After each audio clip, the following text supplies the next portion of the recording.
Hello, hello. Welcome everybody to the Fallible Fandom. I completely forgot to name this episode. It's just hit me, so that'll be a bit later. Um, how are we all to this week? How are we doing, Liam? How you doing? I'm good, thank you. How are you? I'm doing good. I'm doing good. How you doing, Darren? I am good. Thank you for having me. Good. I'm just Absolutely challenging anytime. myself to see how long I can hold Yeah, it. we'll see. We'll see. That's gonna be really funny. By the end of it, it just looked like you got a bucket poured over you. That 30-second intro was long enough for me, honestly. Oh my god, this is killing me.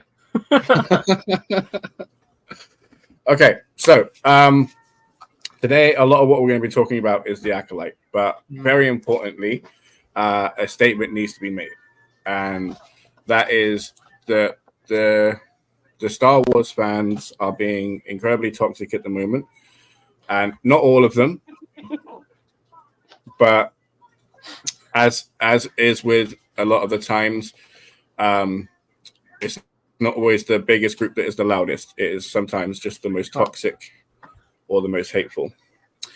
And it's something we've seen time and again in this fandom. You might have seen it a few times. From like stuff with the prequels with Hayden Christensen and Jake Lloyd. Yeah. Jake Lloyd, also, and Ahmed Best getting hate and vitriol for their performances. John Boyega getting racist comments, and the life of me is forgetting it. But the wonderful actress that played Reba also was the victim of comments, and Daisy this is as well. Yeah. Yes, with sexist and misogynist comments. Exactly right. Thank you. And it is never, ever, ever warranted for those comments. It is disgusting, always, and should be. People that say that shit that have a platform should be instantly displatformed. I don't give a shit about free speech. If you're sitting there saying stuff like that crosses a line, I think people should stop listening to you. You know what I mean? I still stand by my statement the other week then. Yes. The people that do this aren't fans, right? Because like 20 years later, the people that are sitting there slagging Hayden Christensen off are now sitting there cheering in a crowd while now slagging off other people, and trying to vault his performance up. And it's just like, you can't have all of it. Like in your den of hatred, you cannot have everything. And it's disgusting that you're trying that. The Star Wars is a beautiful universe of acceptance and diversity and will always remain that way. And it will always push the boundaries of diversity and change and push a positive message. And that's why it's loved by everybody. It's for everybody. And if you don't like that, then leave. Don't sit there just trying to get other people to leave with you. Just go. It's clearly not for you. Leave. Bye. No one misses you. The stuff that you're bringing to this isn't what is wanted or needed. It's a joyous and amazing place to be and to share. Today, we're going to get into why the Acolyte is so good and why it fits into the universe so well. Hello again. So, yes, I absolutely love what they've done with the show so far. Just from like the aesthetics of the Jedi Temple to all of the world building that we begin, the universe building with each world, like Kofar and Brendok, and everything else. Love seeing Coruscant. All of it's amazing. Have you had any standout bits so far from you that anybody else has loved before we get really into it? Standout moments, probably episode 1 with the fight against Trinity, whatever. Yeah. The Jedi name was. Yeah. Yes. Jedi Master Indara, Miss Carrie-Anne Moss. Wow. Yeah, that's really good. Yeah, I think that's easily been my favorite moment. I like, we talked about this on my side of things, but like I think the choreographing is something that's been really special to see just in these first couple. Like I think they're doing all the fight scenes very well.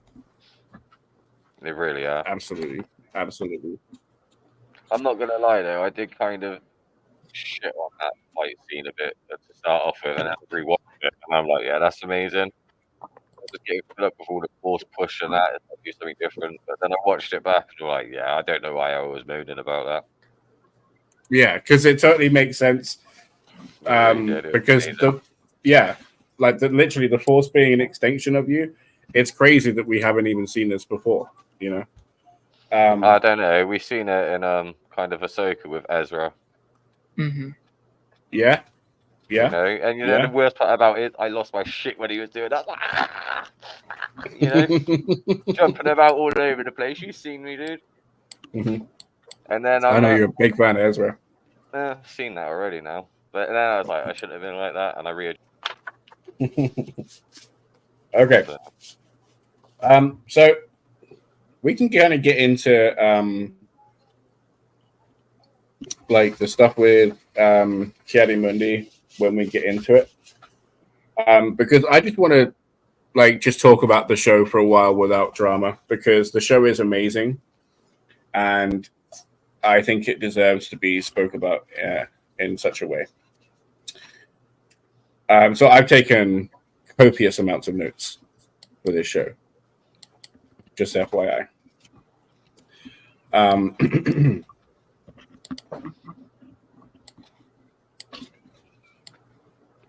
So just I gotta say, like, the level of writing is phenomenal. It's done very, very well, because we've seen stuff in episode 1 and 2 which was like the whole thing is just one big story, but given like where episode 3 is, you can kind of look at like 1 and 2 as like part 1 and 2 a little bit, and episode 2, so we're getting callbacks to that in episode 4, you know, and then we're going to be getting even more callbacks and things circling around as the story progresses, you know. And I'm very, very excited. And what's really crazy is all of the stuff that everybody's kicking off about genuinely might be null and void, right? Because we're going to get into it. 2 seconds. But everybody here. You are? You can grab one of your books, you can't.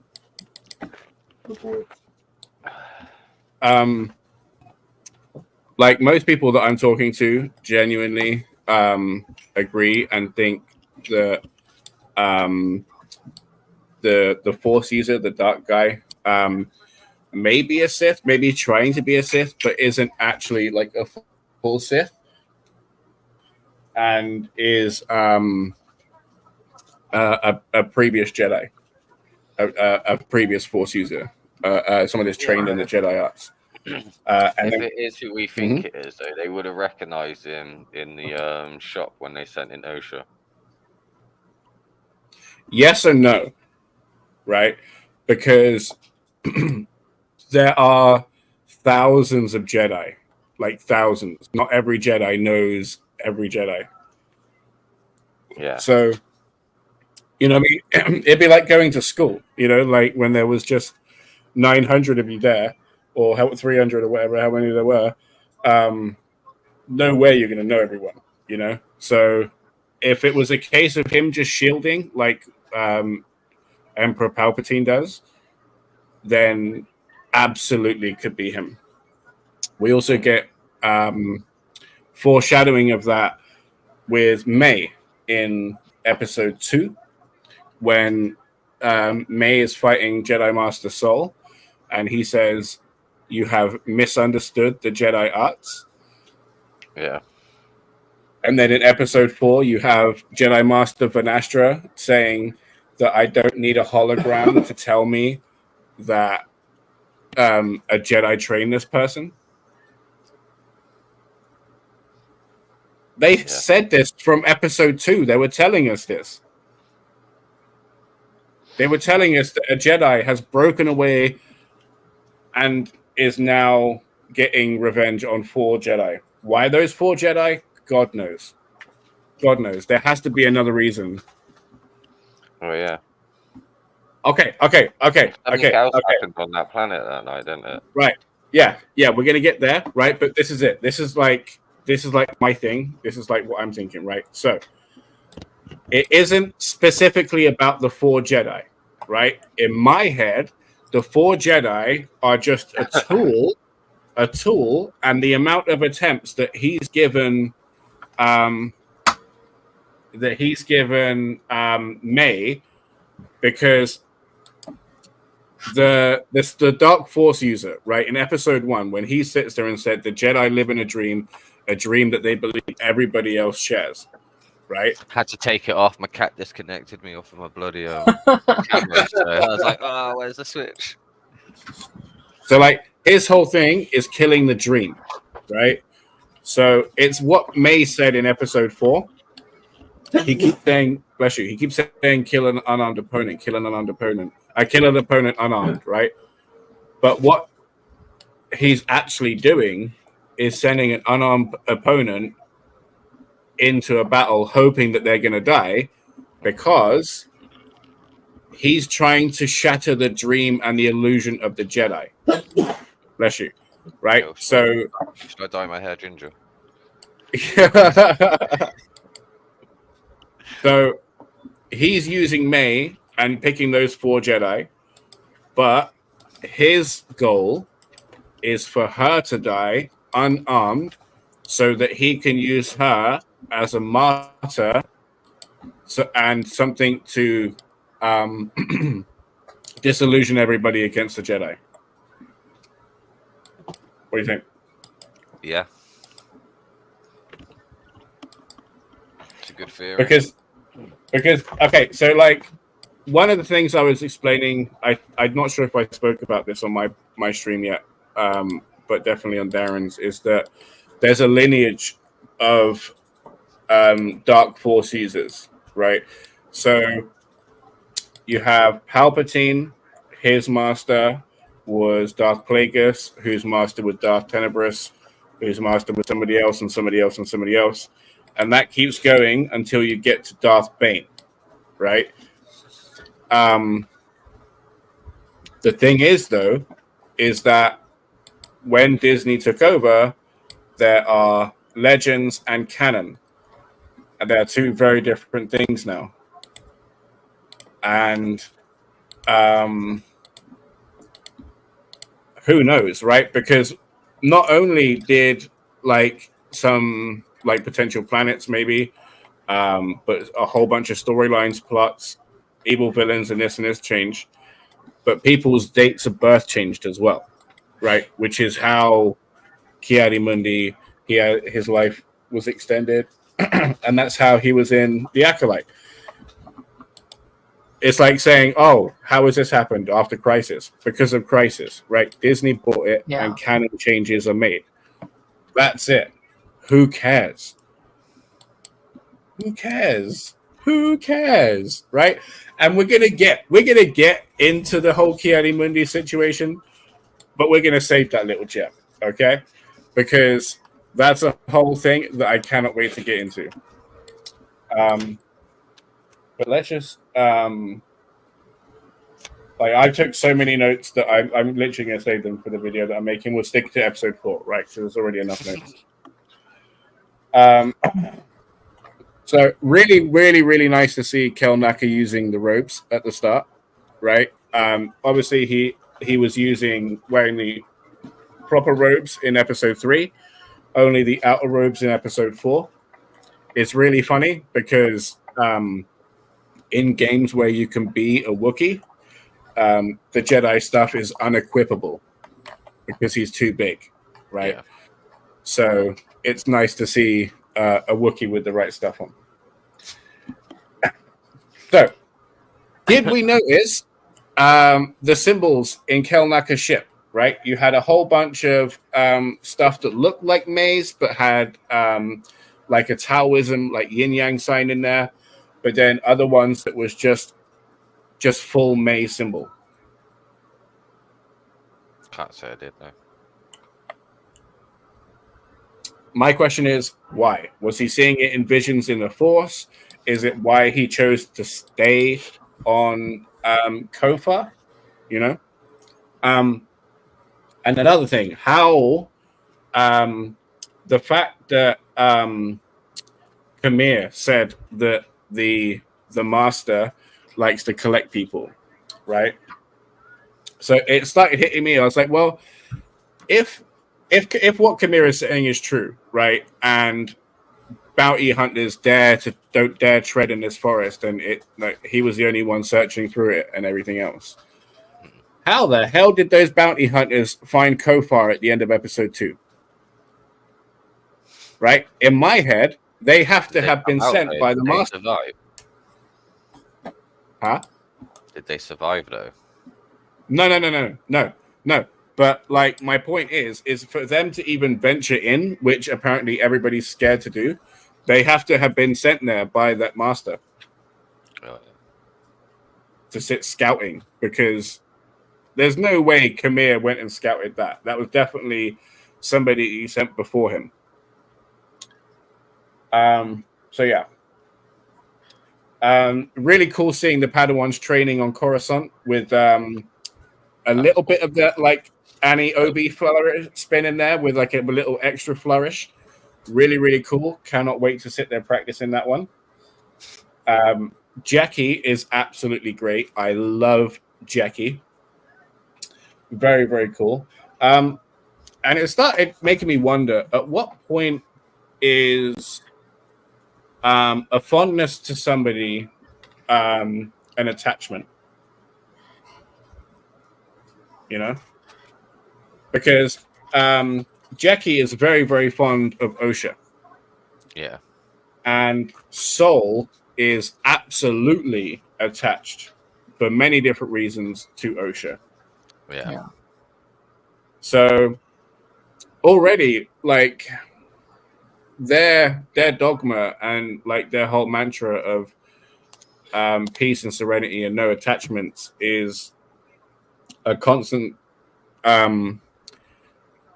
like a constant struggle in a game, a task that nobody is ever going to really achieve unless you become like Sheldon Cooper, you know. And then even then, like the guy liked people. Yep.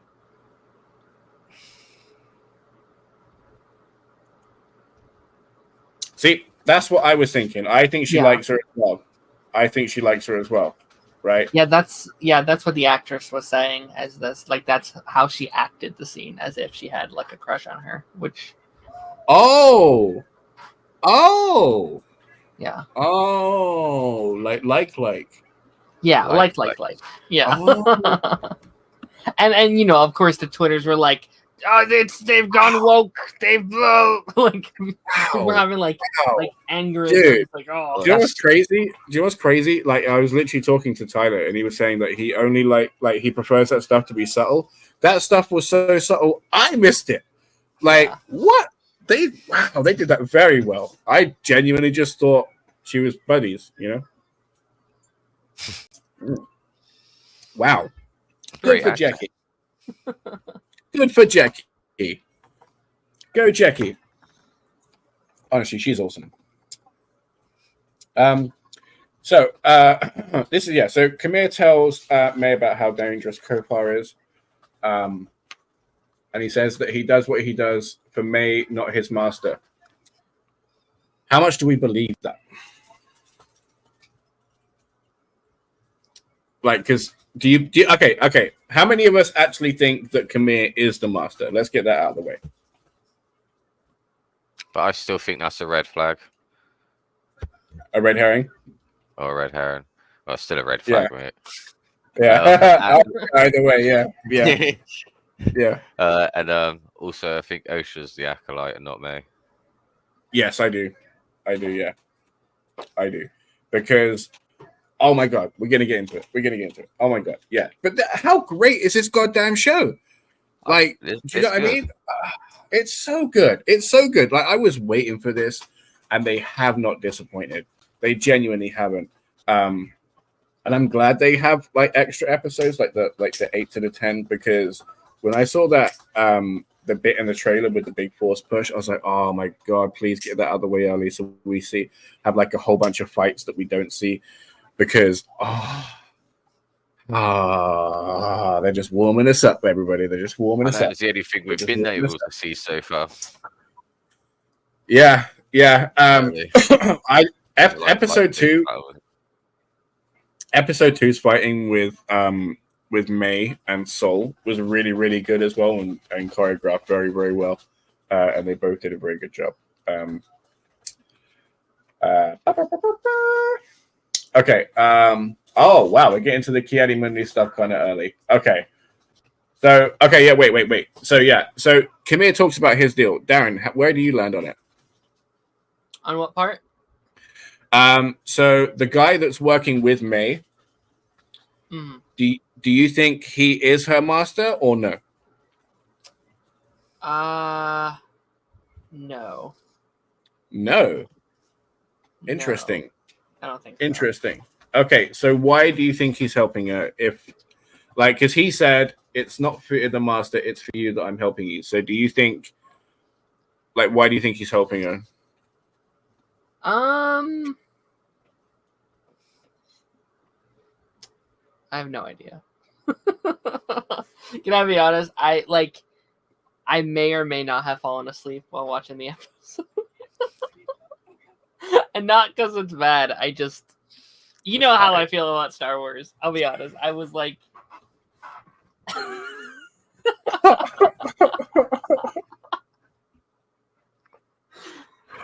oh my goodness. Oh my goodness. I've been incredibly silent. I was like, I'm gonna let them talk. I did watch it all the way through. I just don't remember a lot, if I'm gonna be honest. Okay, well, 3Dubs is in your camp and thinks Kamir isn't the guy. But if I'm right, I'm taking full credit. Okay. Yeah. It is kind of too obvious to be him, though, isn't it? Yeah, that's fair. So Ki-Adi-Mundi is on Coruscant. We see Ki-Adi-Mundi and Banastra and a whole bunch of Jedi watching the hologram of May and Jedi Master Sol fighting, right? Pardon me. And initially, he doesn't even believe that she is Sith, okay? He still thinks that the Sith are something that have been far back and gone for a long time.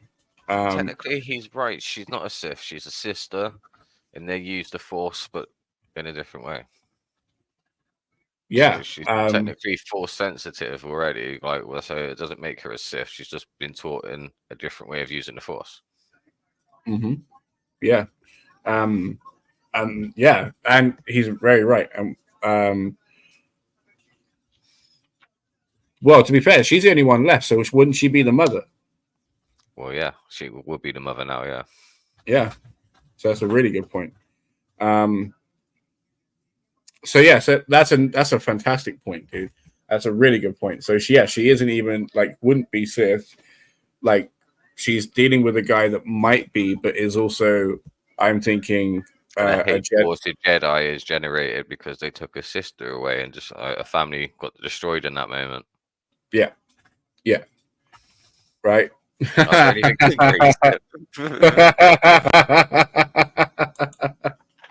That's a new one. I like that. Bravo, man, that was brilliant. Yeah. So there's a whole bunch of things, right? So basically, this is one of the things I wanted to get into. The Acolyte is getting blamed for using Ki-Adi-Mundi. One, when Disney, again, we've been through this. When Disney bought Star Wars, they bought a whole bunch of stuff and made some stuff canon, some stuff legends. One of the things that was obviously changed was Plo Koon's date of birth, pushing it back an extra few decades.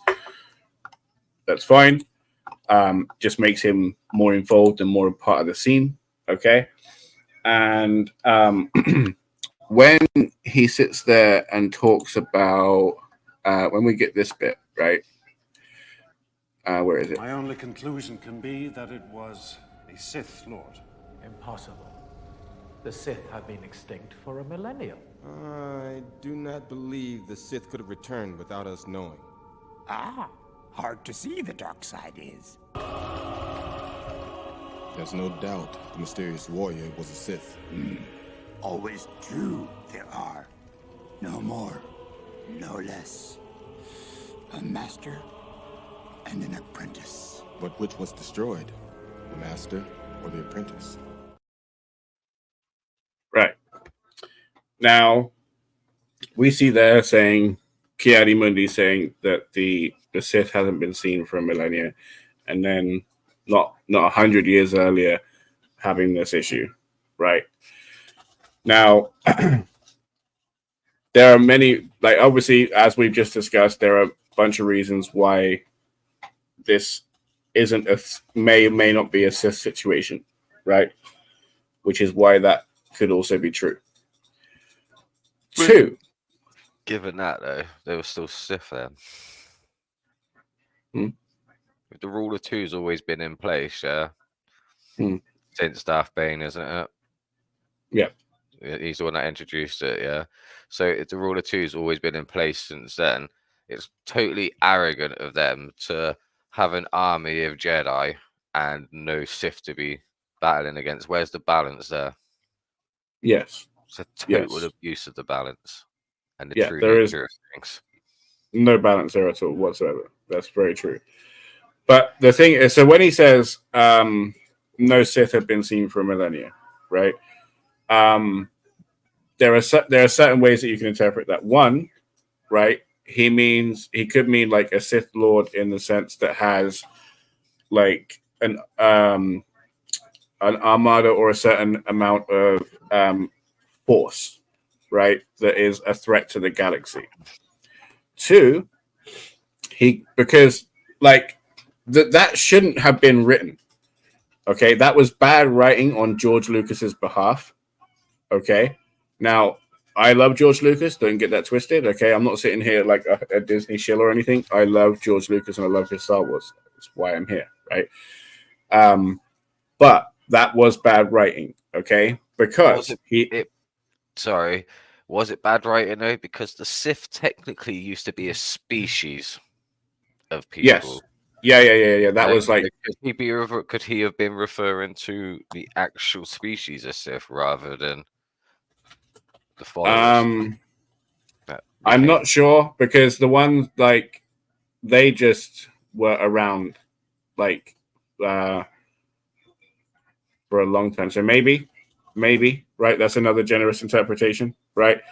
But they're talking about the religion Sith, from my understanding, right? Not the species, right? So that shouldn't have been written, okay? Because George Lucas created Darth Bane, and when he made the Rule of Two, which was the 1,000 years that everybody is saying that they haven't seen Sith for, okay? So if that's the case, how do they know that there are always two? Because what? The guy made the rule and then that was it? He let them know and then just everybody stopped? Or have they been dealing with Sith in that 1,000 years to know that the rule exists? Like, they're not sitting there passing memos. Oh, yeah. That was bad writing. How do you know that, guy?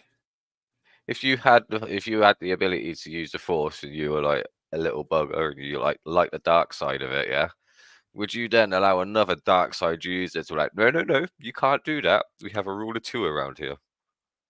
Yeah. Come on, mate. Yeah. Plus, even though Darth Bane made the rule of two, it has been flouted by a whole bunch of Jedi that are the master, and then have an apprentice, and then have acolytes, right? But also the apprentice themselves, in trying to usurp the master, can also have acolytes. So it's in like name only that there are two, right? Another reason that it was bad writing and a bad decision on George Lucas's behalf, and we're going to double down here, is that he made the character, as I said, right, around the time, if I'm not mistaken, that he made episode 1, right, and planned a whole bunch of like books, comics, games, all sorts of stuff that like expanded on that and stretched it out. Which like there was a whole bunch of contradiction, and everybody, now that Disney's sitting there tidying it up and saying, right, this is what it is, everybody's got a problem, right? Yeah.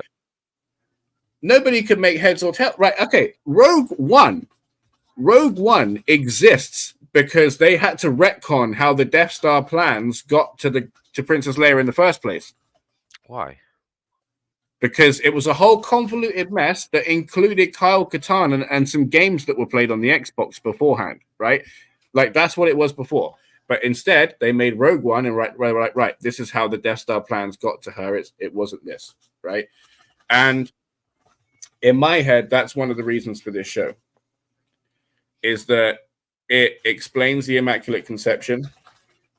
Like it explains like a way that Darth Plagueis and Darth Sidious find out, as opposed to just through the grapevine.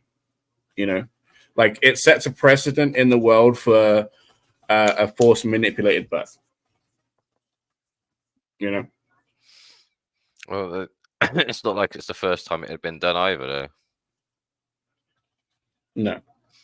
They clearly stated that. So, I'm glad we got some of that out of the way. It was great seeing Kiadi Mundi, though. You know, I was sitting there like, oh my God, how are you there? But I like that you're there. I liked it. So we see, so Darren asked me on his stream, or when we're doing after the credits, and he said, do you think that the Jedi are people that keep state secrets? And I initially answered no. Now I'm questioning that to all hell. And I think that they do. I genuinely think so now. Because before, it's like, how do you preach all of what you're saying and not just be openly honest? You know? But now I don't think they care about being hypocrites, and I just think they're all in it. Yeah. Right. So yeah, okay. So like he's got a good point here. So like how you know, like Kylo Ren, right? So he sat there slowing down the bullet, and then we started seeing it elsewhere. You know, like because Kylo Ren's in Episode 7 slowing down a bullet, but then we see like Cal Kestis doing it, which was between 3 and 4, right? Yeah. The fact that Palpatine was incredibly gifted at shielding and was doing it around 65 to 32 BBY and all of that, then there's nothing to say that other people can't be gifted in it as well. Yeah. Right? Because when you watch Episode 4, like it's Sol, like the whole time, who's been like tweaking out at the forest. You know, there's something around these forests. And then they've all got their back to, they're all facing May, and they've got their back to the Osha. And then he's like the first one to turn around. And then Jackie doesn't even sense anything. She just looks at her master and then looks around. She's like, oh, where are we going? Where are we looking? Where are we looking? This way? You know? Maybe she did sense it, and she was a bit like taken aback by the presence. So she looked to her master. Oh, no. She was definitely like Cerberus and Percy Jackson in that, like, she looked to see where she was looking.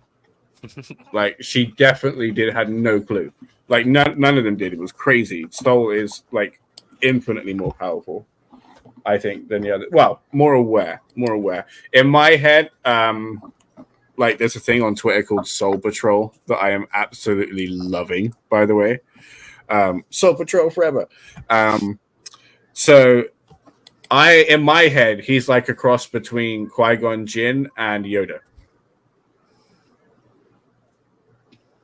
And he's got a blue lightsaber, so he's just awesome.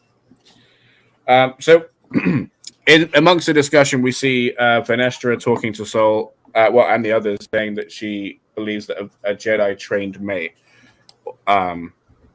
which is very interesting and lends into our theory. They could be called a Brotherhood of Darkness and not called the Sith. Yeah.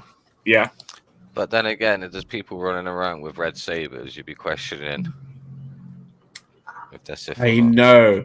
You'd literally have to walk around with like "My name is" stickers and just be like, "I'm not Sith," you know, or just like something on the back of your shirt that just says, "I'm not those guys," you know, because you're right.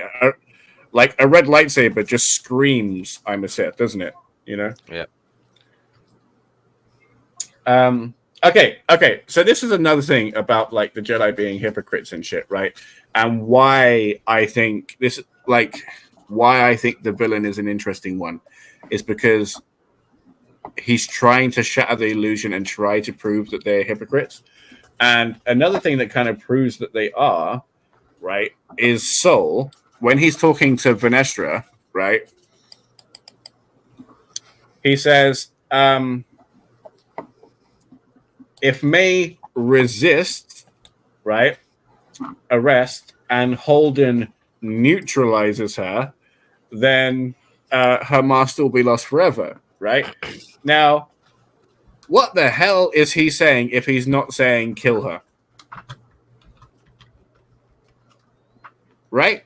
And again, for all intents and purposes, she's trying to go in, she's trying to like kill somebody unarmed. Yeah. A Jedi master of all things as well. Neutralizing an unarmed opponent. Like the discussion amongst themselves, right? What if Star Wars what if? Red what if red is not a usual Sith color to them? It doesn't scream good guy at you though, does it? When you're seeing everyone else walking around with yellow, green, and blue sabers. I will say, pardon me, what an animal, but I will say that's always going to be the case. Like Sith is always red lightsabers. Like that's like only the bad guys rock red lightsabers, and like there's only a few people that I can possibly think of that are like, yeah, I'm not Sith, you know, because most of the time you're either one or the other.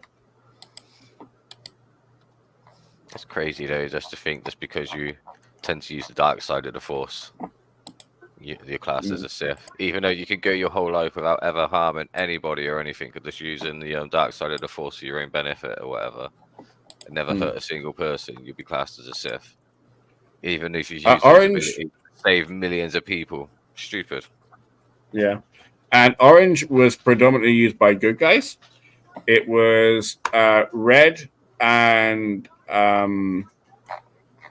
purple. Like the purple was used by good guys and bad guys, and then orange. I think like maybe a couple, maybe one have used a bad guy, but like Plo Koon had an orange lightsaber or yellow lightsaber. There was a few others. Oh, Mr. Balin's skull. Yes. Yeah, because that wasn't really red, was it? Now that I think about it. Well, no. Again, he's somebody that took more into a bounty hunter rather than anything else. Right. See, I would say, even then, I wouldn't even say bounty hunter. I think that was a ruse. Yeah.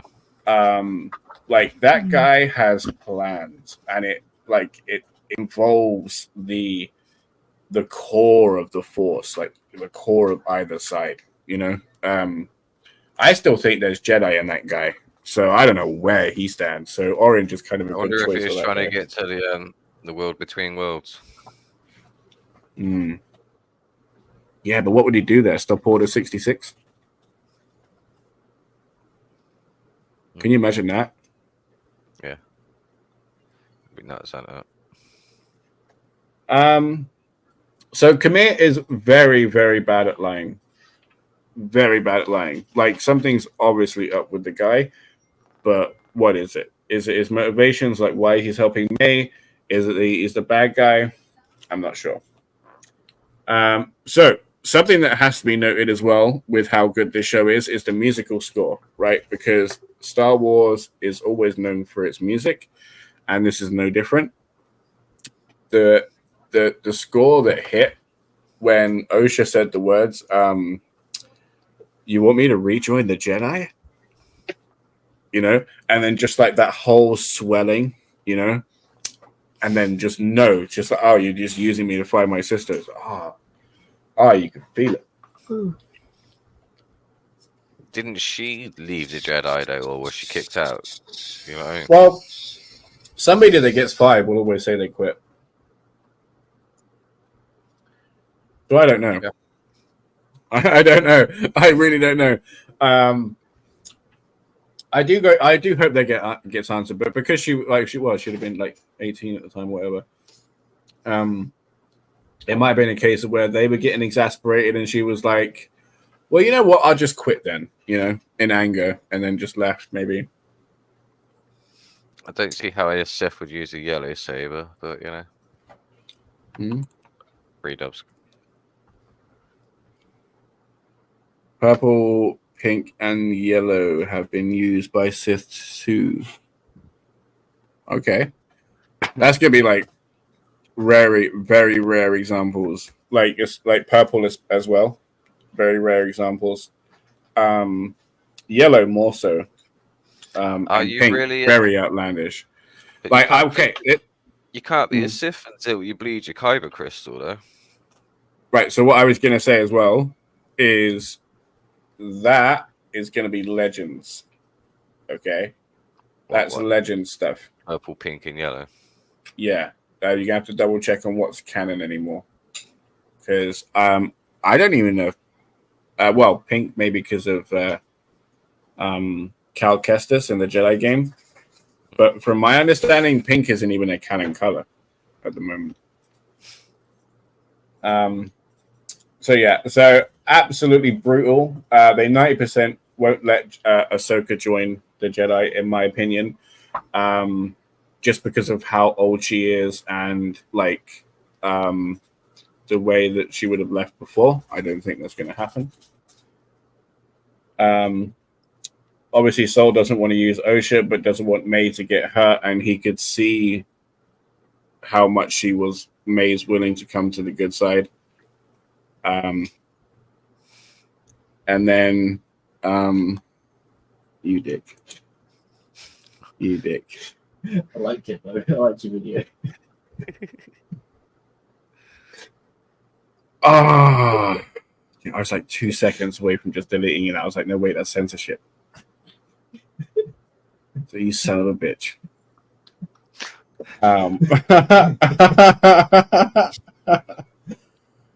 So like the fact where May ends up at the end of the episode as well, you could see like Sol is a very, very good judge of character. I absolutely love it. Not like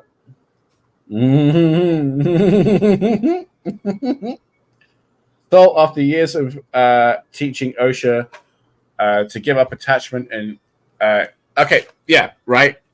this honestly, I was like, you mother truckers, how dare you? How dare you? This is how arrogant the Jedi are, right? He spent 10 years of their lives, not even her lives, their lives, 10 years trying to teach her to let go of attachment, be a Jedi, this and this and this, right? 5 minutes after being back with her, he's like, right, she's kind of your family, so I think you should kind of go and look after her. You know? It's like, pick her goddamn lane. Okay, but from Sol's point of view, all of them died. None of them survived, so he's there trying to like, you need to get over your family. They all passed away. You need to accept that. And then he's coming, and then May's alive. He's like, oh shit, you know, maybe we should have concentrated on like finding your family, and I feel bad for it. You know? Yeah, but like he doesn't have to involve May, like especially because she's going in with revenge eyes, even to the point where she's pulling one of them aside and saying, "Hey, I need you to take her out on the slide," right? Yeah. So she's not going into this healthy, and he knows that. You know, so I understand he wants her to heal and like to heal herself and stuff, right? But you could have also secured May and then like had a therapy session back at home to achieve that. And Free Dubs has got a point as well. She's not a Jedi, so his advice is valid for a non-Jedi. Yeah, absolutely. I'm just saying, like, what a whiplash. What a goddamn whiplash. You know? Like 10 years of my time, I've heard you say the exact opposite. And then now you're saying that. Like, oh, just that attachment, you got to hold on to it, you know? Like, oh, right. And especially because, oh, I'm sorry.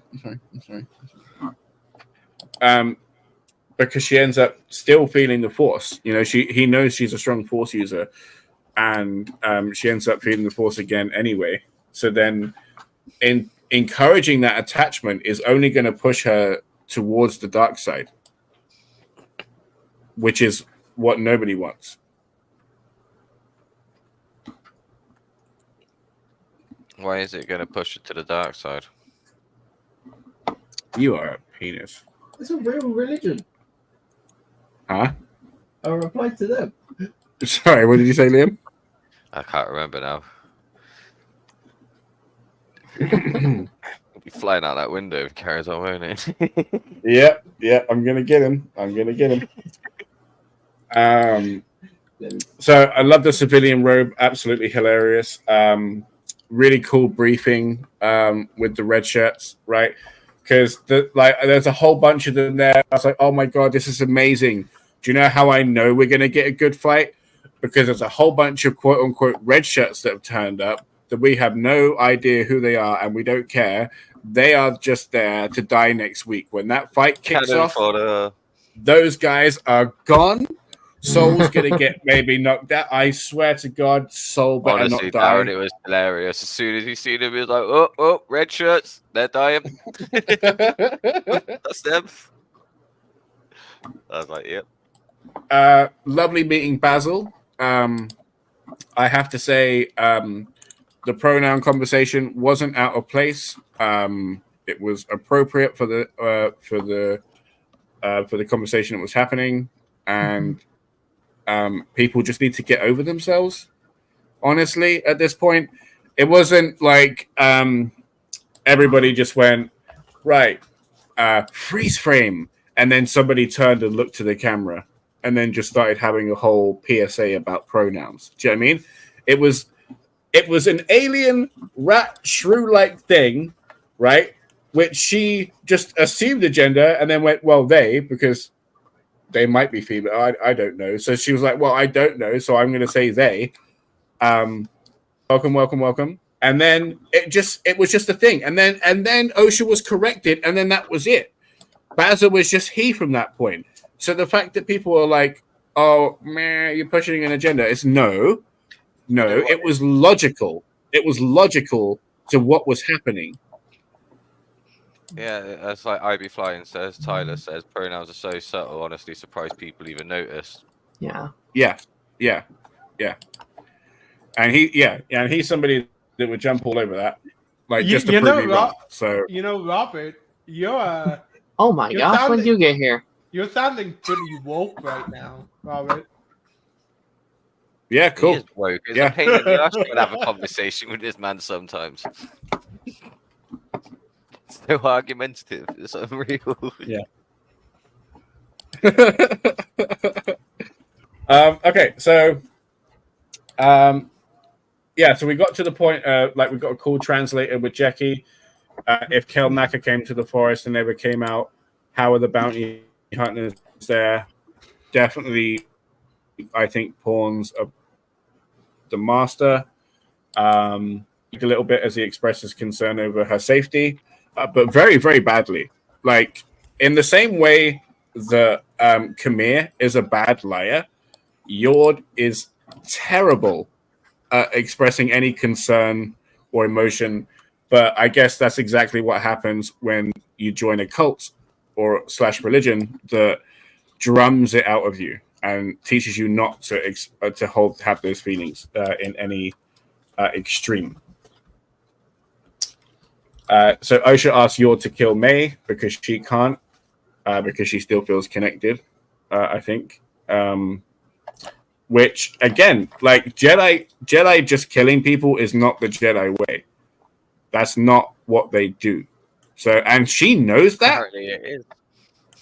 Well, this is the whole argument. This is what this whole thing's about, is to prove that they're that way, but they're not supposed to be that way. They are not that way. You know what I mean? That's the whole thing with in episode 3 when Palpatine's like, do it. You know? Oh, dark dubs. Oh, coming in with the darkness. I love it. I love it. This is great. Right. So yeah. So then Yor talks about Sol maybe bringing Osha to May, not to defeat her, but to confront her emotions and hers, and to confront their past. And then Osha breaks rule 1 in walking in a creepy forest, and that is do not touch the things on the trees. And then because of that, we get some Umbra moths that come alive and start to come attack. But in doing so, we get something really cool. So I've sat there editing a whole bunch a day, and in doing so, I made a few things. But one of them is a short, which I'm going to be uploading tomorrow, I believe. But I want to premiere it here and show everybody because it's very, very cool. And it's another thing that shows the Acolyte takes great care to show that they love Star Wars. The people that made this love Star Wars. They're fans of like the original stuff, the prequel stuff. Jesus Christ. Like they love all of Star Wars, right? And this is a small, tiny visual Easter egg that is proof, and it is what I'm going to be uploading tomorrow. So let me just show you. That is an Obito mask. That is. I just now realized because when you pulled it down, then I was like, okay. Yeah, I was about to say, so, Liam, Yes, my hair ginger. You're finally not in your shed on your phone anymore. No, unfortunately, I've not got the setup I want at the moment either because I've got to move in the next month. So my landlord's decided to sell the house that I've lived in after 13 years. So it's pretty pants, really. Okay, but on to new and better things, I suppose. Sorry, back to you can move in. You can move in with Sal Robert. Oh my God! Will you get over yourself, man? Honestly, I can't wait for you and Robert to. I can't wait for you and Robert to meet so you could just kiss and get it over with, Flash Freak. What the fuck? Why am I involved? What the hell? I meant platonically, like his roommate. Honestly, leave me out of it. Leave me out of it. God damn. It's hard to leave you out of it, dude, with the way he talks to you. It's shocking, honestly. I'm gonna put like some like harassment posters or some shit. Right. Hang on. I'm gonna play this quickly. Just to show you something that I'm very, very excited by. I have it.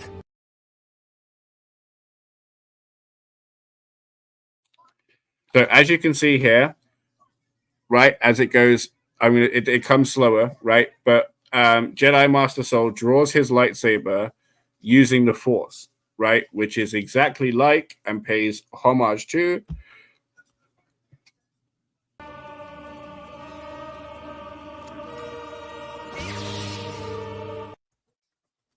Yoda done it better.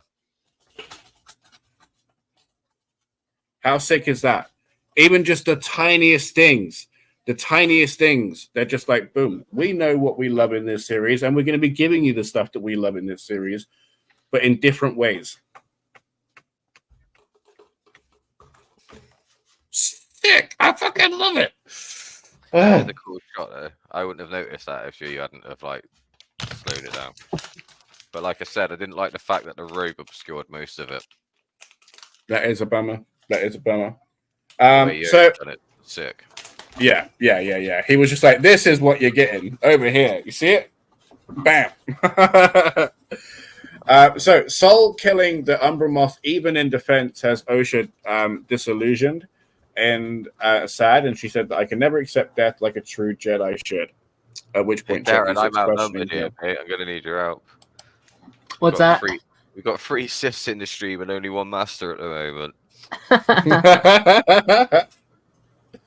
I didn't even notice. Good job, guys. So yeah, so like this is another thing is literally what the show what the show said in the trailer, where it had Mother Anastasia saying this is about power and those who get to use it, right? She was talking about the thread, which is another word for the Force, and the Force has had many names.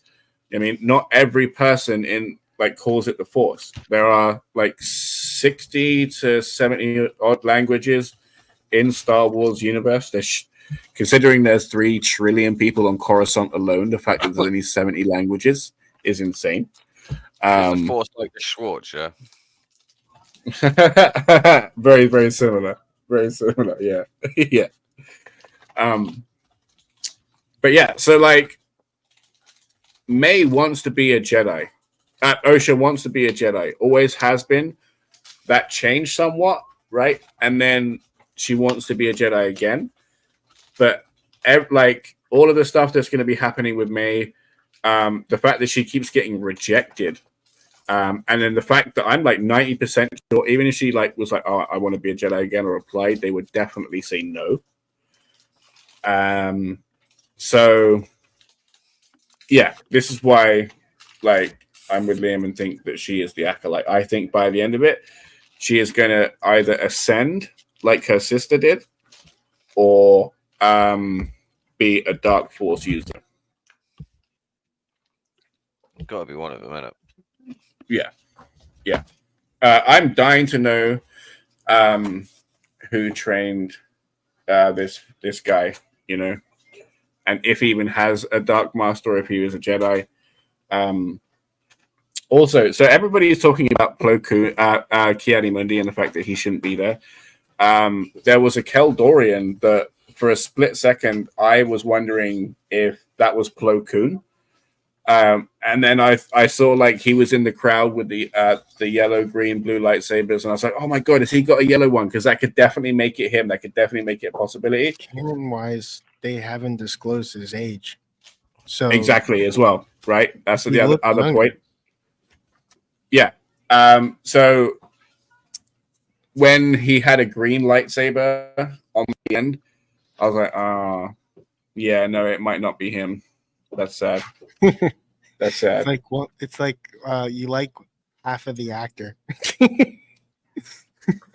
Well, no, because no. You misunderstood. Someone put on the chat, the Acolyte's been good, but I don't like Osha, but May's okay. So you like half of the actor. Thank you again. Someone in Discord. All right. Okay. Tyler, is it? That's very interesting. Right. Yeah. No, I thought that was Tyler again, honestly, because he's actually said the same thing, and it's like it's crazy that that's come up, right? Because we were literally having this conversation like 2 days ago.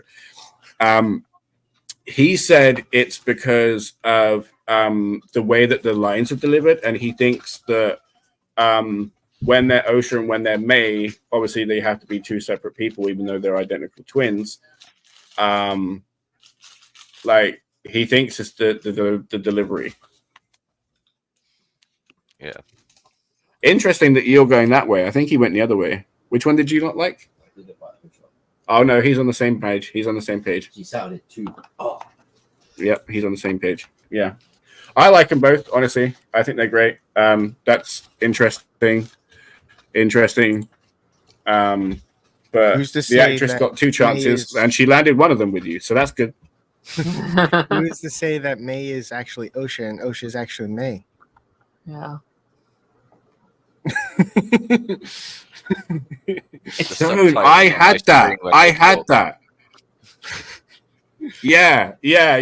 Well, right there. But I had that thought. I was sitting there like, is this a Switch thing? You know, like especially when in episode 3 you had Osha like stopping the butterfly thing, and then was like, kept stopping and then like starting up again. I was like, ooh, is it? So I do have a question.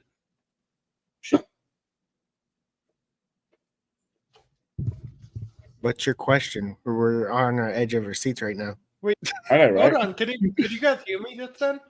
No. That is how microphones work. Yeah, No, that's we weird. can tell. My mic was muted. No, he was talking. It literally, when he was talking, it was coming up across his showing on his picture that he was talking, but there was no sound coming out. Oh, okay. So why My is it apologies. that Baron is the only one with not a Star Wars themed nickname? Because he's so badass, he doesn't need to be Jedi or Sith. He could just be out here as a rebel. You don't know. He could be an X-wing pilot, and you're shaming him for not having a high midichlorian count. You son of a bitch. The X. The the fuck is that?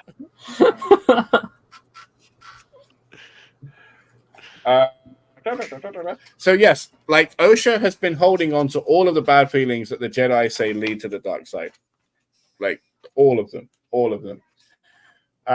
Jackie, we're not defined by what we lose; we are defined by what we survived. You have survived a lot. I love that, and I think that is a very, very true statement, and that is something that people should just generally hold on to anyway. So good job, writing team.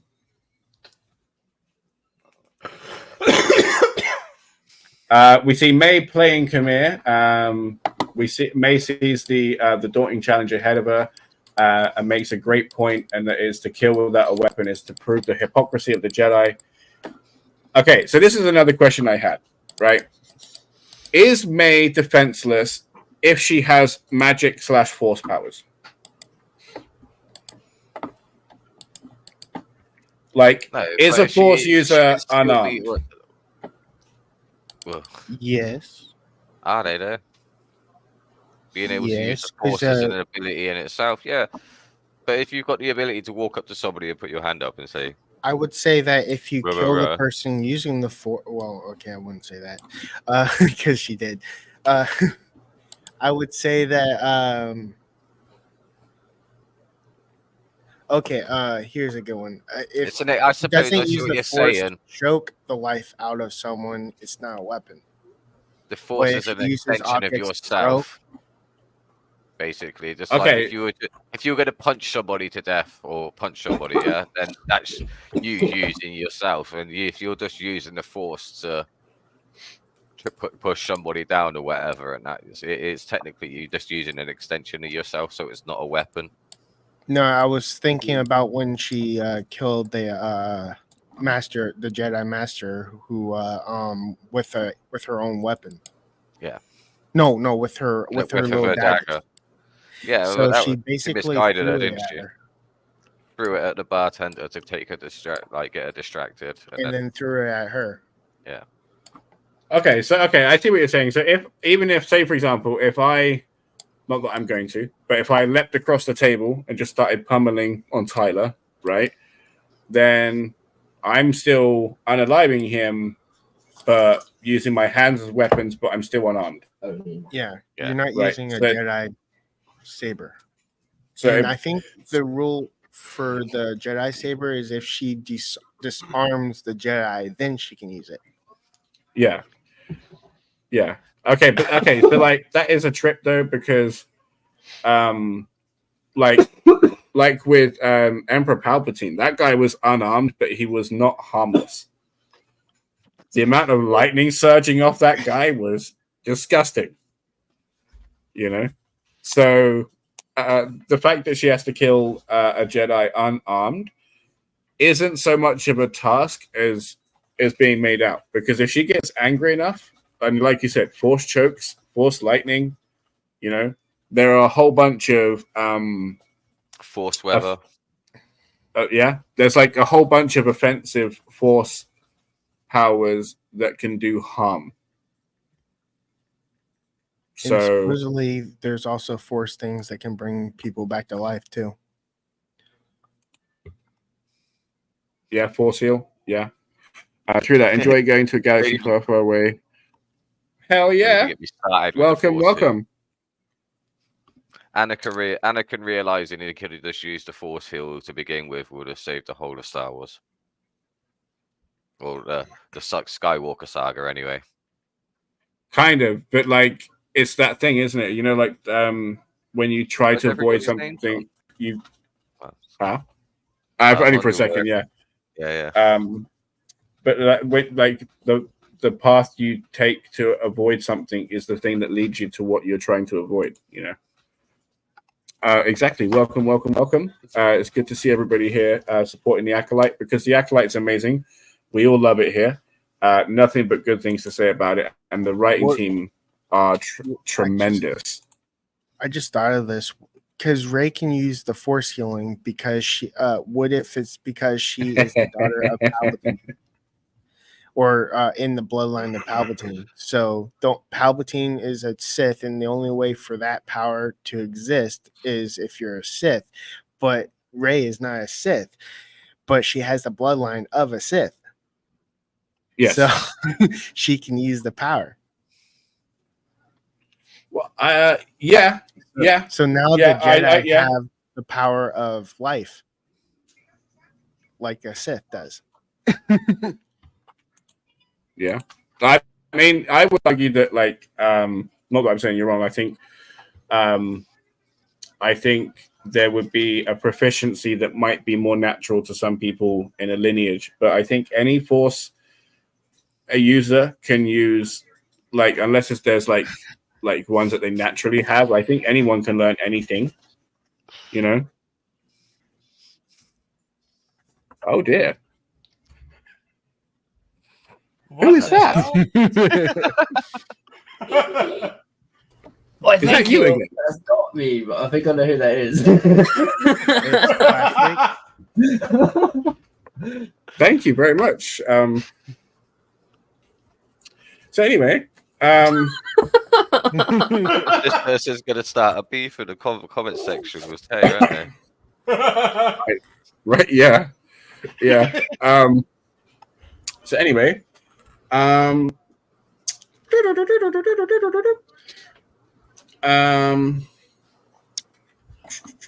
if the Sith is Khmer and he can shield like Palpatine, could he sense May's deception, or is she just very good at lying? Yeah. I love the Selkath, by the way. The Selkath are very cool. I'll be right back.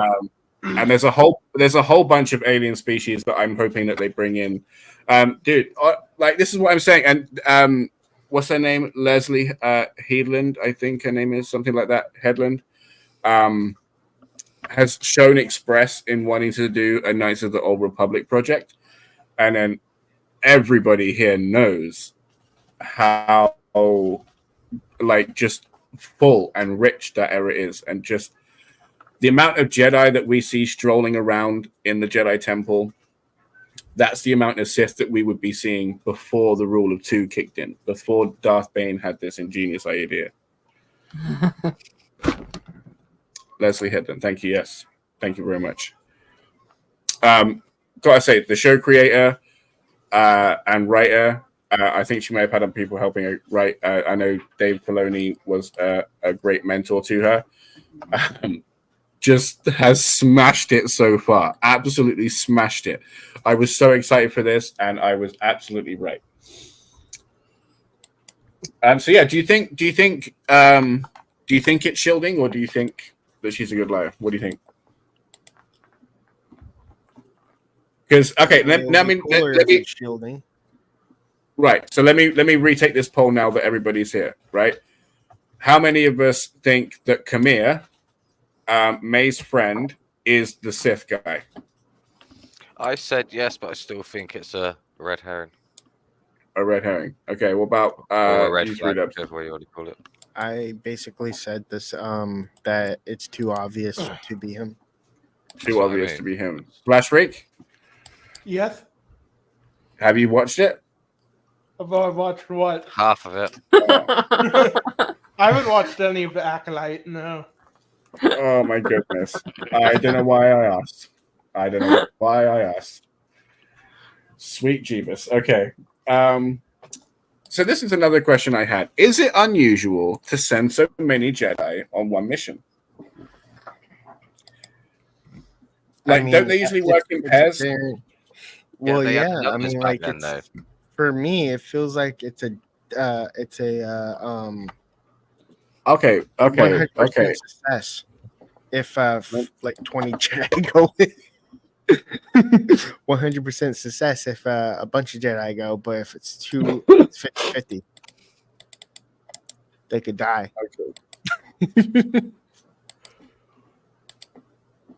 Carry on, everybody. Let me just take care of something quickly. Who's everyone's favorite character so far? Soul, honestly. So, Yeah.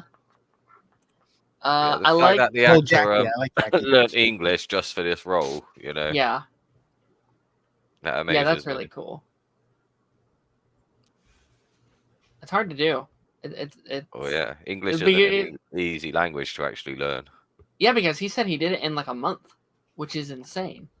Like that's bonkers. Commitment, Okay. though, isn't it? You I back? appreciate the attention, but that was a bit over the line, and please don't do that again. Thank you very much. Who are you talking to? Somebody in the Talking comments to the person Yeah.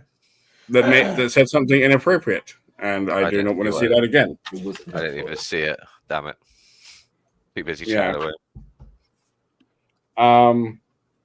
So it's interesting that the light person, the quote unquote light person in OSHA, is seeking vengeance, and then we have the dark side that is May seeking hope, love, forgiveness. You know, a whole reunion situation.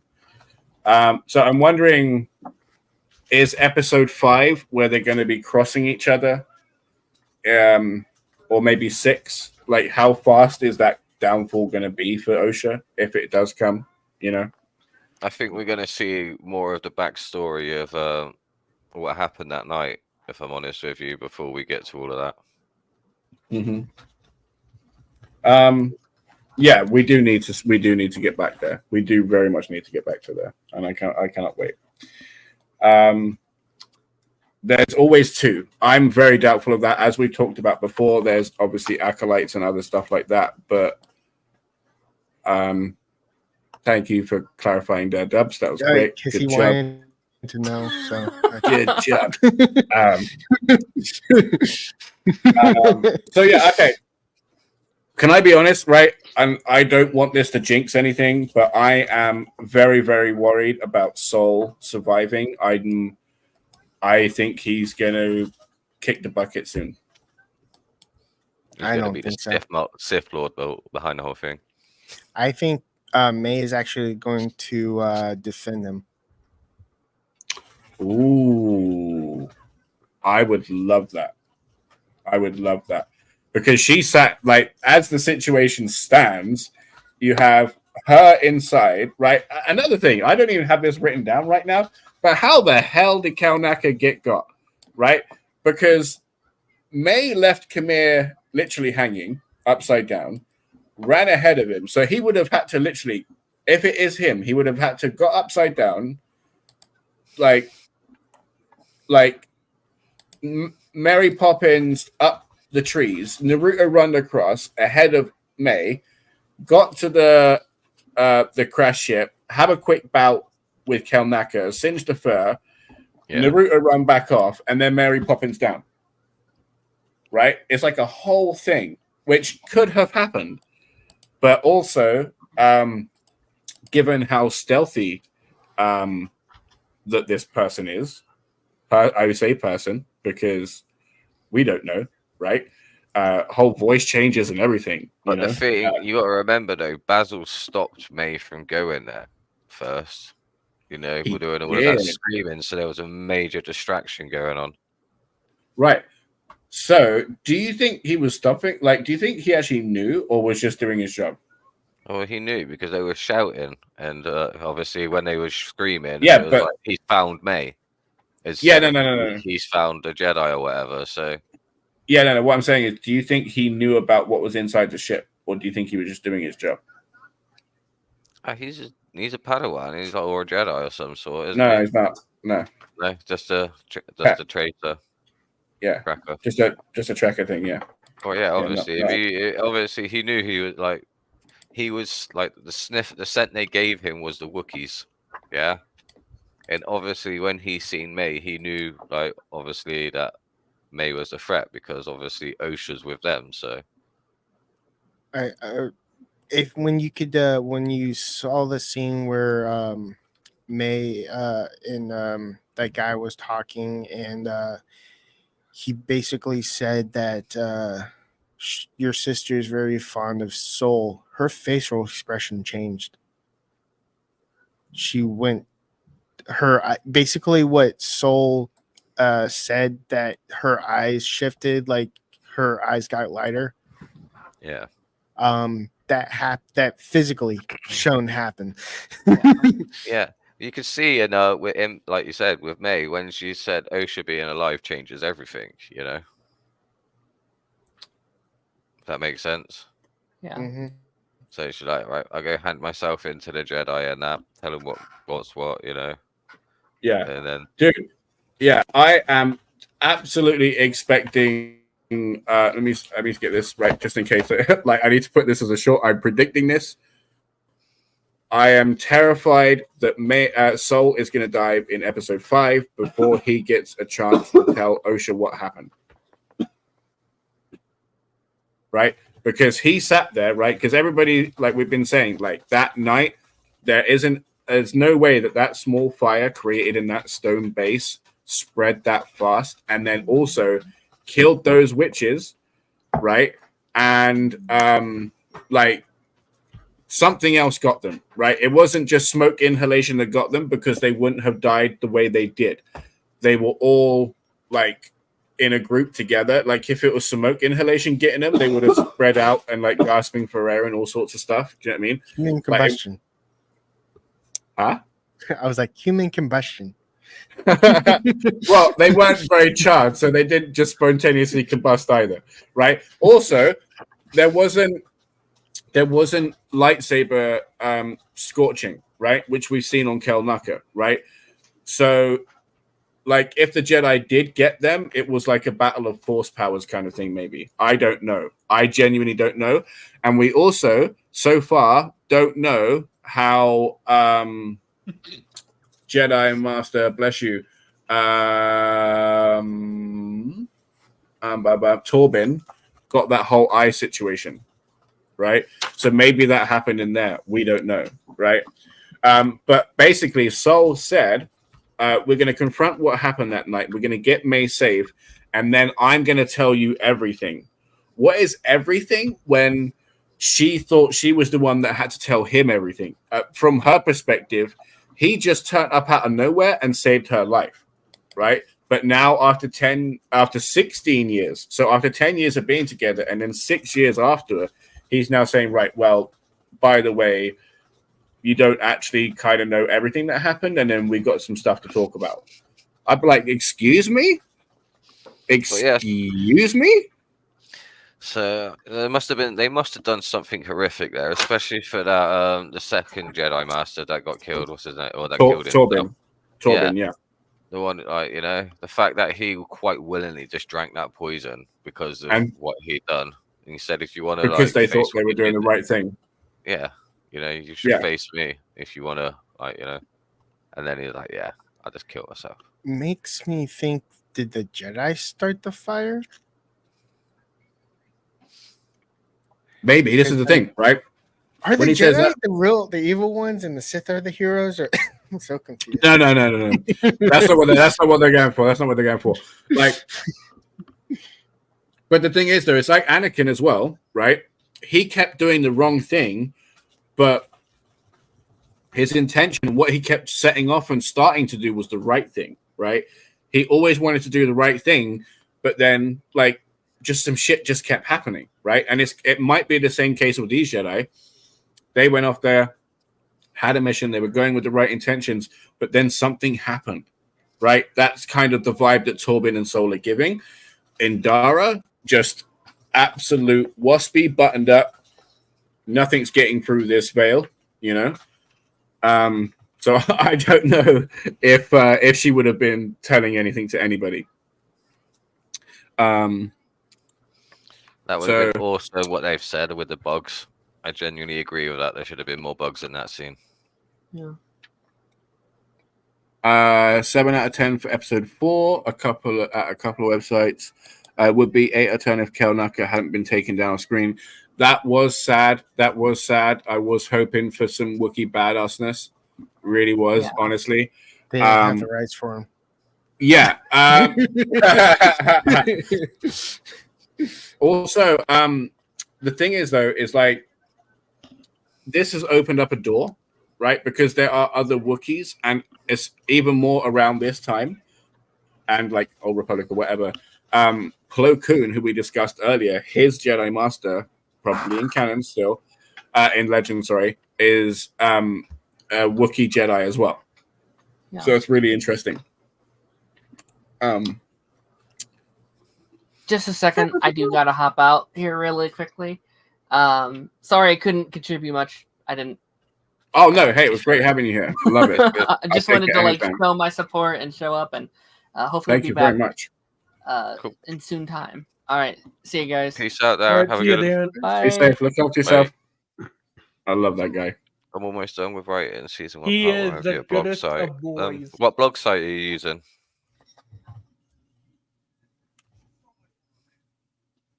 Wait, part 2, PT2 week, streamed at Disney Plus. Okay.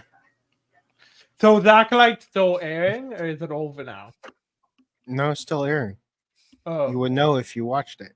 Don't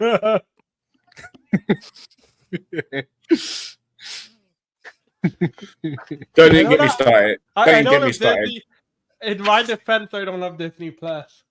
Okay. There is loopholes and there's no excuse. Yeah, there is none. There is none. And I'm not gonna...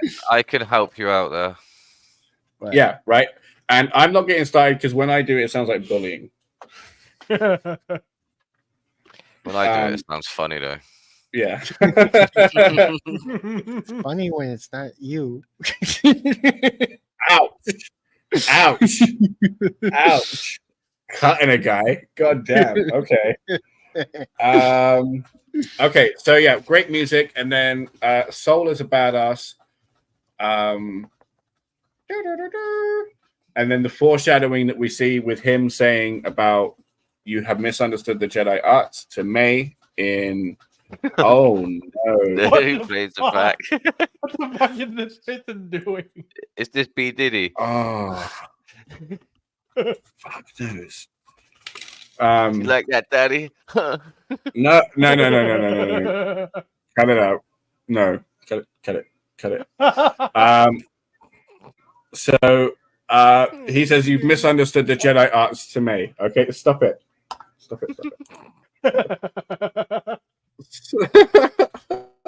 Fuck's sake. So yeah. He said in episode 2, you've misunderstood the Jedi arts when training May, when fighting May, and then in episode 4, Jedi Master Vanastra says, "I don't need a hologram to show me. Even a hologram can show me that a Jedi trained this person." So there are just many reasons why this person could be a Jedi turned Dark Force user and somebody that is just upset with the establishment and not a true Sith. It could also be really interesting that we have somebody that could be playing Sith. Hello to my one and only. Good to have you here. Not that person. I don't know. They know the person knows who I'm talking to is who I know I mean. Okay, I know what I'm saying, and the person who fuck's sake, shit. You trying to avoid the person's name is kind of funny. Okay, so yeah, anything else anyone wants to talk about? The Acolyte. That's what I'm talking about. Is there anything else? Anything else about the show that anyone wants to talk about? No, I think we could wrap up the episode, maybe. Oh, there she is. Yay! There. You have this on a minute delay or something? There's your competition, Nerdy Flames. God damn it! Don't sit there. I missed the first Okay. comment that got him like blocked, so I'm kind of disappointed that I was lagging. So this is interesting, right?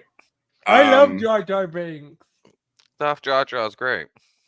He's the MVP in the first movie. I still My think opinion. he's a Sith. Yeah. Okay. I wouldn't go Yeah, so far as to say he's MVP. He's too nice to be a Sith. Yeah. Well, unless he's shielding as well. Yeah, he's basically a shielder. So when does the Acolyte take place in the timeline? Oh, I actually had that written down. Episode 1. What if Jar Jar Binks' version of shielding is actually acting like an idiot? So you don't think he's a Sith? Yes. That is a very good idea. And this takes place between 148 to 132 BBY, which is before the Battle of Yavin in episode 4. If you've seen the trailer for the new Lego Star Wars game, where you can actually rewrite everything in your own thingy, so there's like Darth Jar Jar in it now. That's hilarious. I sent you the trailer. Darth Jar Jar. Yeah. Okay, hang on. Let's just get rid of that one. What one? Jesus Christ. Give me a lighter that works. I'm stressing You have a secret admirer, Robert. At least it's not the same person that did it to me. So. Yeah. Well, they could. No offense, but they could, find somebody else I'm taking. So, but thank you for the interest. It's very sweet. They're challenging them. She's up for the challenge. Muskets at dawn. Or in spirit of the Acolyte, it will be a lightsaber duel. Listen, I've been for training Robert's love. Jar Sidious. Oh my god. Do you know what? If Jar Jar Binks was Snoke, right, and then took over, then it would have been Jar's rule.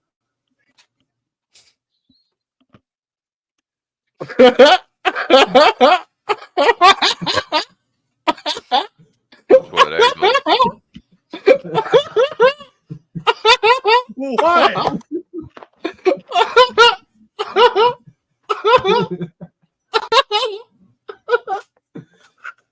Oh my gosh. What? What? You can have it after that one. I'm happy with that. Maybe that scared off that other person, so hopefully, yeah. Bad humor is the key. So. I don't even hear what you said. That's okay. I'd love to do it the very first time round to have got blocked. It would have been great.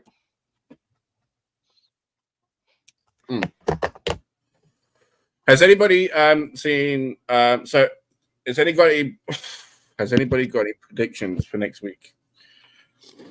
Predictions? Well, I'm Yes. going to be like it's too soon. Basically, if we can say is basically it seemed like May's friend was the Sith. Mm-hmm. And also they put it too obvious that he's skinny, just like him. So it's highly likely they're trying basically his his body matches the Sith. Mm-hmm. Too obvious for me. I mean, like, do you guys know how to do a TV show if it's too obvious? Well, the thing is, though, this is what we were discussing earlier. Is well, George Lucas has stated that these were always children's projects, movies, TV shows, and the like. Right? Some of them might have like adult themes in them, like dismemberment or whatever. Mm-hmm. But for the most part, they are children's projects. So. I mean, if you watch 4, 5, and 6, and then you watch 1, 2, and 3, the mystery is spoiled. But if you went in 1, 2, and 3 and watch 4, 5, and 6 last, you actually get a good 180. Because it's I mean, the only thing that stood out to me is they didn't try to hide Palpatine's face with the cloak. Yeah, the big schnoz, yeah. That's the only thing I just like. You could have done that better. Make it more like it kind of shows like his arrogance as well, because like he spent so long hiding and shielding in front of the Jedi and just like absolutely everybody that I kind of feel like he could have just put on anything and got away with it. Yeah, he just basically put on glasses and you're Clark Kent. Yeah, right? Yeah. You're muted or not, your sound's not working. Oh, really? He controlled the Jedi at the end of the day. He was in control all the way through, regardless, He didn't even need to execute Order 66 or anything like that. He had he controlled where the Jedi went and what missions they took and everything. So he could have just sent them all off on the on a mission somewhere that blew them all up in one go if he wanted to. And it feels like execute Order 66 is actually pointless. Like it did barely anything. I mean, it killed a lot, but at the same time, it barely did anything. You didn't get. Gave us the Bad Batch. That's what it did. But even the skeleton crew that's coming out, there's a supposedly Jedi on that crew that's been in hiding. Yeah. You got to think though, like when there are people that are psychically, emotionally, physically, like spiritually linked to the living fabric of the universe, and somebody goes, right, now is the time for getting rid of all of them. Just to clarify, did we get a Jedi survive? I mean, obviously, other than Obi-Wan, Yoda, did we get any other Jedi survivors in the George Lucas era? Yeah, there's a few. It depends. It depends, right? Is it Kanan or Conan? Like from Star Wars Rebels? Rebels? No, that would be a Disney era because it's on Disney. Like it wasn't Rebels on right. Disney. So it does depend. If you're talking just like movies, no. If you're talking about expanded universe, i.e., games, books, other stuff, then Canon. Yes. Canon. Yes. Yeah. Right. Because there were a bunch of people alive at the time that were Force sensitive. Some of them that were in the academy, some of them that were off doing this, that, and the other. Yeah, there were a few that survived. Or even if they didn't survive, the Jedi didn't stay gone for long. There was the next generation after Order 66 already had people like waiting in the wings to start becoming Force sensitive and Jedi and everything else. So. And that guy, when Yoda says to Anakin that anger leads to the dark side and stuff like that. What about a enormous prick? Wait, what? I didn't hear. I was reading the comment. What? Because that Depends on guy how it's being used, mate. because that guy that has the attitude in the Jedi Order that's always talking to May Osha. Yeah. He is an enormous prick. Oh, Yord. Oh my god. Yes.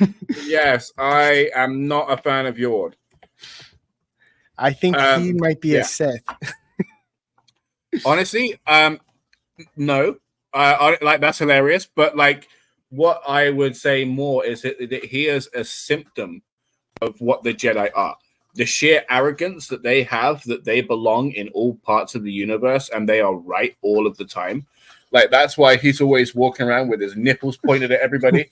You know, like we are always right. We are the ones in charge. What I say goes, and you know what I mean. Like even to the point where somebody's got something strapped around their neck, and just because he feels like he's in charge and she doesn't feel like he's in charge, he's like, I think you need to hand that gun over. You know, still doesn't get the damn gun. Yes. You're not a Jedi anymore. It's Jedi property. Yeah. You won't be a Jedi by the end of this series, mate. I wouldn't worry about it.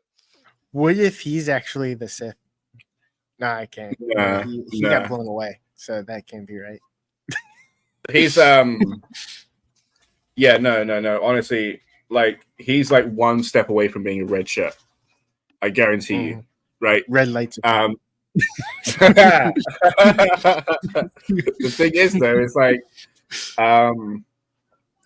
Soul's survival is in question, obviously, because of plot. You know, does the goal get achieved? Like, so by the end of this, right? Because we're on episode 4, and 4 episodes left, yeah. We're on season 1, episode 4. If you say episode 4, we go to New Hope. Okay, my apologies. We're on season 1, episode 4, right? And May has already said, "Look, I don't want any more of this plan," right? And as I've said before, I think that the Master's plan is more about the disillusionment of what the Jedi are. It isn't the 4 Jedi specifically. So, do we think that the plan will be realized by the end if she's already given it up by series 1, episode 4? They already know what the plan is. She wants to kill 4 Jedi that are on the planet that night. Yeah, no. What I'm asking you, right, is series 1, episode 4. She's already said, "I want no more of it," right? So I'm asking you is by the end, do you think that plan will have come to fruition or not? I think that she's saying she doesn't want any part of it, but then she gets roped in to being a part of it. Mm-hmm. So you think they get got? You think they're gone? No, I think that by the end of the series, she's going to be a Jedi. I think Osha is going to accept her destiny and fulfill like being a Jedi. Even though she's not a Jedi. Like now she renounced her Jedi thing, but by the end of it, she's going to change her mind. Mm-hmm. Okay. What about you guys? Flashback doesn't have an opinion because he didn't watch it. Right? I know.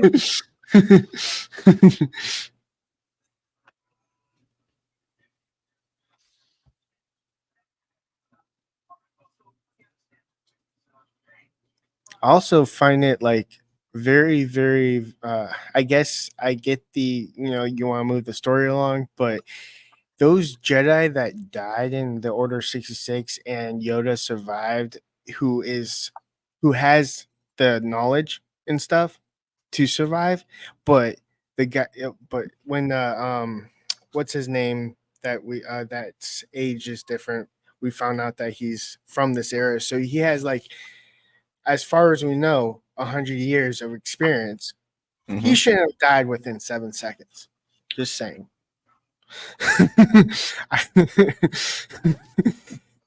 He should have like had a better fight instead of like Yes and no, but like like the point of that scene was to convey tragedy. You know what I mean? Like sadness, not oh my god, have you seen how they are just kicking so much ass before they're going down? Look at the fuck. Do you know what I mean? Like, that's not what it is. It's like, oh, this is heartbreaking. Like, oh my god, I'm so sad. Not, oh no, not you. I loved you. No, not you, not you. Not sitting there going. No, my point is like, he basically had 2 blocks before he. Dude, I know. He went down like a chump. What I'm saying to you, right, is that had to be the case because if we got like if we got like Mustafa fighting while everybody was going down, then that would have totally taken away from the scene. No, like massively. I could understand Padawans getting knocked down like within seconds, and we got that badass fight scene from a Padawan. So why couldn't we have it from a Jedi Master who's a master? I'm just saying, like, they should have been harder because Obi-Wan Kenobi had less experience than that guy, and also Yoda, but he survived. Yeah, Ahsoka survived. Ahsoka survived, and she's less. She's She also didn't even make it master. yeah. But like for me to like, it feels it should have lasted longer, or like he should have survived, and only the Padawans died because the ones with experience should have had a better fight. In all fairness, though, the only one that was actually truly trained for Order 66 was Ahsoka. The way Anakin was training her in the Clone Wars is the way that each of the Jedi got hunted down by the clones, shot at from like 3 or 4 different angles all at once. Yeah. And that was Ahsoka's training like most of the way through the Clone Wars, wasn't it? And that's another good point. And I also can understand Jedi dying in spacecrafts because obviously they're stuck in one part. They're basically confined in a death trap. Okay, but at the same time, we also know that a Jedi can float through space and survive because Leia done it. But exploding? Her ship exploded and she like flew out of the ship, didn't she? And through space using the Force into another ship. This has to happen. Okay, this has to happen. I know. His Flashbreak sat there like he's at a cinema rustling chips. No, just putting some stuff away. With a full mouth. Okay. Okay. Putting it away in his stomach.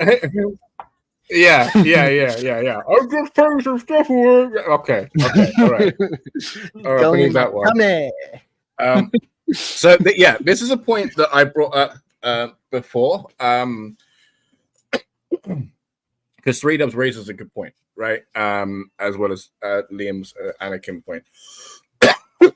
So the Jedi that we have now, right? While there haven't been a huge Sith presence and a force, right? So the Jedi have become like this complacent police force. What we see in episode 3, right? 1 to 3 for fighting is good, but compared to where they were 100 years before, wasn't as good, right? And then so that's the same that can be said for the people in the Old Republic, right? Because they were at war and much more combative than the Jedis that we have at the moment, the Jedi we have at the moment, right? And a quote from Knights of the Old Republic 2 is very, very telling of this, and that is that when you look at the Masters of Old, or when they wield weapons, I forget what it is. It's like basically we are but children with toys compared to the Masters of Old, something like that, right? And that is just true all throughout the Star Wars timeline, right? Because right now there's like an era of galactic peace, so nobody's had to train for anything too crazy until we get to Clone Wars. And then there wasn't even much of that. Yes, thank you very much. So I yeah, also found it like funny. Did you also notice the you go back in time, the fighting gets better and better and better? So yes, right now we're basically at peak of fighting. As it goes to episode 1, we get like headbutts and knees to the face, and then 4, 5, and 6 we just get like random swings, like yeah, basically like that, and then you get like 7, 8, and 9 even worse. Basically the training is all you need is a lightsaber and you're a Jedi. Ooh, yeah. It's a multi-tool, isn't it? It's like a Swiss Army knife. And this is really cool. I didn't know that, and explains why it looks so beautiful and such a stunning location. Because, oh my god, Kofar is wonderful. I love it. I love it. It's such a good place. You could have literally gone to the set. Well, I drove by the island where they found Luke. Huh? When he was traveling across Europe, he went to Ireland, the country, Oh, okay. and he drove past the I was where like, they how do you got get that to thing. Ireland from the You get a two. like that was really fast for even for you. I didn't go on the island. I really just wasn't. went by it.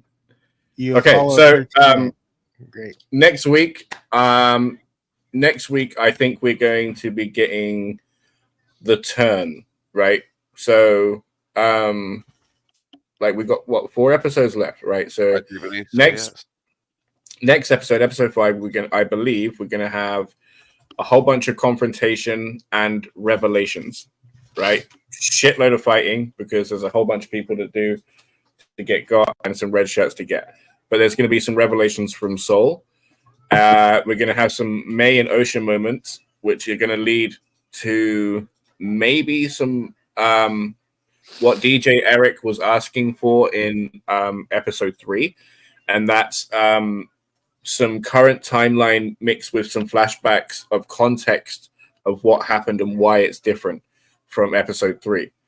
And then episode 7 and 8 can work as a kind of finale in which we maybe meet or we get into the identity of the quote unquote master and his motivations and why they may have turned from the light side to the dark, if they did, which I'm predicting. Have we seen the whip lightsaber yet?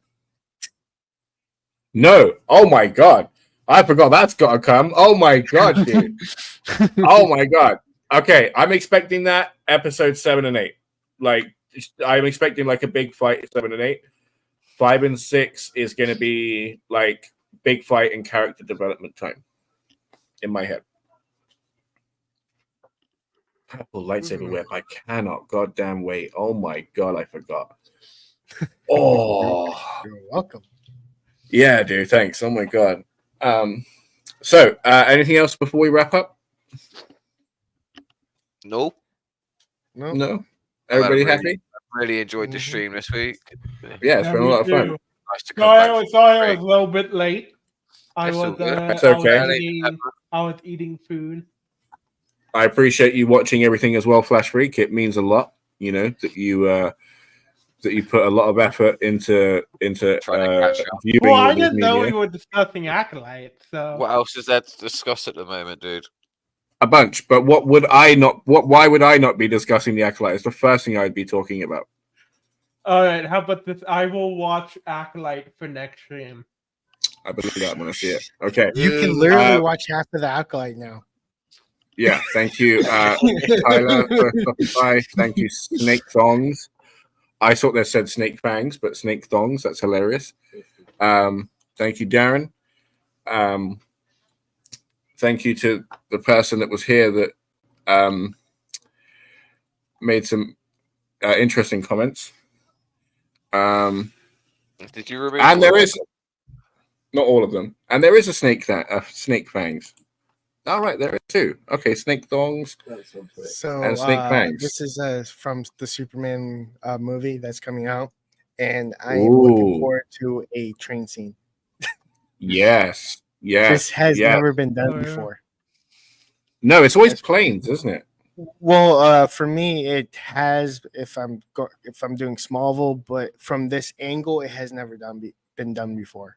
If it's true that they're going to use a wide shot of him saving a train, then yeah. Mhm. But if a train's like falling, we've seen it before in Smallville. Thank you, Padagan, I think. Thank you to my one and only. I love having you here. Not an enormous. Yeah, I was trying to find one that wasn't so random. But yeah, thank you, everybody. It's been great. We'll be doing this next week to talk about how wonderful and amazing the Acolyte is. It isn't breaking canon. Don't listen to all the people that are naysayers. If you actually think about it and pay attention to what Disney have done in the acquisition of Star Wars, as well as to the story that they're telling here, it doesn't break any canon whatsoever. And if anything, even I love George Lucas, the man gave us the miracle, right? But I would question the writing in episode 1, not what the Acolyte's doing. So, yeah. Thank you, everybody, and see you next week.